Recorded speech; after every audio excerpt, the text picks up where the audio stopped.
Okay, here is the second author I'm going to introduce today. There are only two, so don't worry.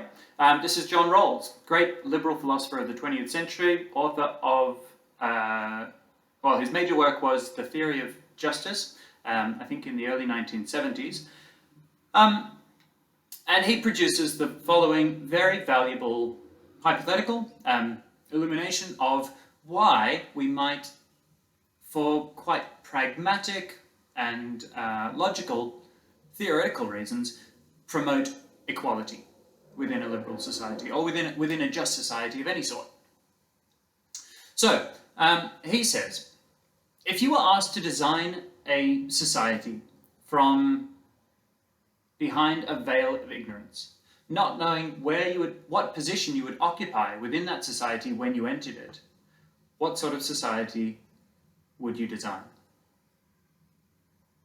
If you were asked to design a society not knowing what position you would occupy in it, not knowing whether you would be male or female, not knowing whether you would be, what race you would be, or whether there would be, let's assume that there are races, not knowing what sexuality you would be, not knowing whether you were smart or not knowing whether you were hardworking or not knowing whether you were talented musically or in terms of sport or something like that, artistically or not knowing whether you suffered from depression or some other sort of mental health concerns or not knowing anything about what sort of person you are or what sort of position you would occupy in a society, what sort of society would you design from behind the veil of ignorance?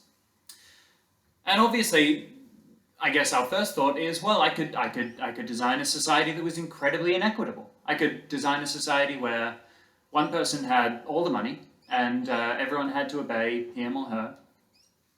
And, it would be pretty great. And I could just gamble. I could just gamble on me being that person. But Rawls says it's not a very good gamble because there's a pretty low probability of you occupying that position. Let's say there's 10,000 people in the society that you're going to design. You've got a 1 in 10,000 shot of being that person who has all the money and all the power. And if you're one of the other people, then that might not be a very good deal. You might have to live 80 pretty unpleasant years. So it's not a good bet. He says, for logical reasons, you would have to be pretty risk averse. You would have to design a society where the least well-off person was at least pretty good, had a pretty good life, had a pretty good shot at happiness, at fulfillment, had the basics of life, didn't just get born and live in poverty until they died at an early age. You would try to design a society where that was pretty much impossible. Not out of moral altruism or anything like that, just to be risk averse, because you don't know what society where in this society you're going to wind up. And I guess from that, okay, so this is his starting gambit, and where he goes from that is what you've read about in today's reading. He says, well, you would design basically a liberal society. It's not surprising that a liberal philosopher says, what's the perfect society, and goes on a roundabout journey to discover that, in fact, it's a liberal society that is the perfect society. He says that, I'm not disagreeing with Rawls, by the way, I'm just pointing out that there is. It's fortunate for him that he produces exactly this answer, tongue-in-cheek. So he says that there would be equality in terms of primary social goods, rights, liberties, opportunities, income and wealth, the social bases of self-respect. We would have basic liberties. You would get the right to legal representation, the right to a fair hearing. You would get the right to, basic education and housing, like the capacity to shelter yourself and feed yourself, regardless of your starting point. So even if you were born with a substantial disability, you would still get this as a basic liberty, the right to food and shelter, and other social bases of self-respect. Beyond that, we would actually allow inequality, because it would be good for society to allow inequality beyond this. As I've said, if everyone had exactly the same resources, regardless of what work they did, then there would be very little incentive to work. And we would produce a society where people did very little by way of very little that was productive. Instead, we would design a society after these basic liberties and these basic goods were assured. We would design a society where inequality was allowed insofar as it benefited everyone in society. And what sort of conditions would that be? Well, ones where hard work led to increased inequality, where if you worked really hard, you would get more things, and that would be to the benefit of society.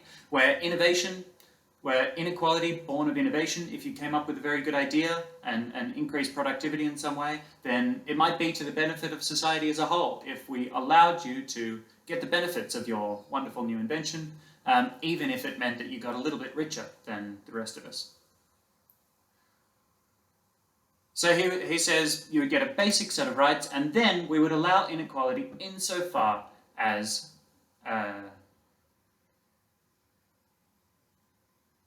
would be to the benefit of every member of society, or not to anyone's disadvantage, net disadvantage. And this is all very reasonable, and obviously we can argue from this point whether we're talking about an American style of liberal society, very possible that we are, or a Norwegian style, or social democratic style of liberalism that conforms to those principles that Rawls has laid out there. That's open for argument. Anyway, the veil of secrecy is a very useful tool for immediately explaining why we might promote equality, not just because we think all human beings have equal worth, but I guess out of a philosophical recognition that there's no that it's just in this logical sense of, if we weren't sure who we were going to be in this society, we would promote a fairly just society, if only for reasons of risk minimization.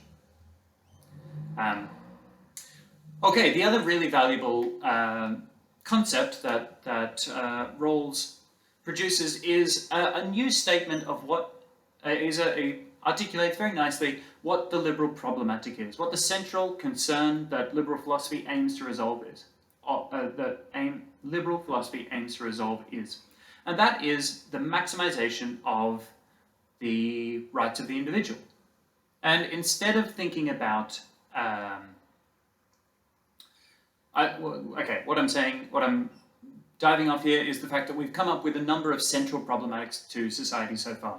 Last week we looked at Charles Lindblom and said the central relationship in a liberal society is that between the state, the governors, and business. Like, that's the most important central relationship, and all the other social phenomena in a society are going to emanate or be affected by that central dynamic, the give and take between government and business. And obviously we can look at Marx, and Marx will say the central relationship is the one between the classes in a liberal society. And the relationship between the working class and the capital class, and the particular power configuration between those two blocks, is going to be the central dynamic of understanding a liberal society, understanding liberal history, the history of a liberal society, understanding lots of other dynamics within society are going to emanate from that. A classical liberal like Rousseau would say, well, the central dynamic is all to do with the social contract, the relationship between the governor and the governed subject. And this is always a give and take, and it's going to transform over time. And the rights and the responsibilities of the governed citizen and the governor are going to be negotiated. And a little less freedom here is going to be exchanged for a little more freedom there, and different rights will be set off against each other in this ongoing negotiated relationship, the central relationship within a liberal society of the rights of the governor, the rights and the limitations of the governor, and the rights and the limitations of the citizen. And then finally, to add to this list of possible central energizing questions, Rawls adds the question of how we can maximize the rights of the individual. Which is to say that every increase in the right, in the freedom that I have, impinges on the freedoms that you have. Every time I gain a new right, for example, the right to carry a firearm, then you lose a little freedom in that you lose the freedom to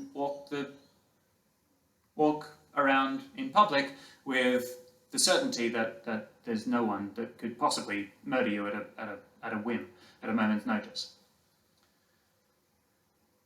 And the central problematic for liberal philosophy, for Rawls, I would say, becomes, well, how do we maximize these rights? How do we design rights in such a way that we impinge upon others' rights as little as possible and maximize the freedoms and the rights of each of us as much as possible?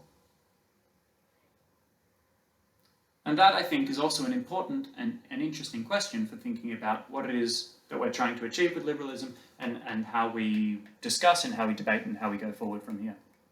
Okay, but mainly I want you to understand the veil of secrecy and the problem of designing a society not knowing what position you would occupy within it.